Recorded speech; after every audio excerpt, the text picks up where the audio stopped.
Doppia giornata di festa all'aeroporto di Istrana. 2600 appassionati di tutta Italia sono giunti nella base della Marca per festeggiare gli 80 anni dalla costituzione del 51esimo Stormo, avvenuta nel lontano 1 ottobre del 1939.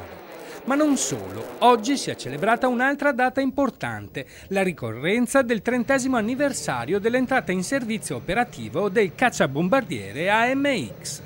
In tutto l'aeroporto i visitatori hanno avuto l'occasione di ammirare i gioielli del volo in dotazione all'aeronautica, visitare mostre all'interno degli hangar e addirittura provare l'ebbrezza di entrare in una cabina di pilotaggio di un AMX. A fare da cornice le frecce tricolori che hanno fatto tenere tutti con il naso all'insù per ammirare le evoluzioni della squadra acrobatica nazionale.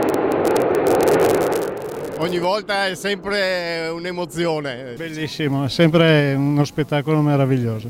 Quindi il sorvolo dell'attesa squadra di AMX, la più fotografata, con gli speciali colors dei gruppi di volo che hanno avuto in dotazione il velivolo. Con un pilota d'eccezione, il capo di Stato Maggiore dell'Aeronautica, il generale di squadra aerea Alberto Rosso.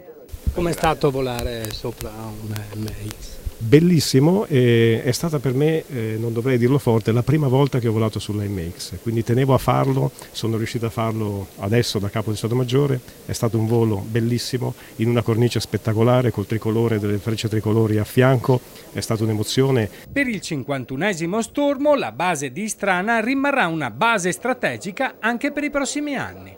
È una base che è strategica, in realtà mi verrebbe da dire fin dalla Prima Guerra Mondiale. Ricordiamoci la battaglia di Istrana, ricordiamoci gli scontri gloriosi, importantissimi, che su questi cieli si sono svolti nel 17 e nel 18.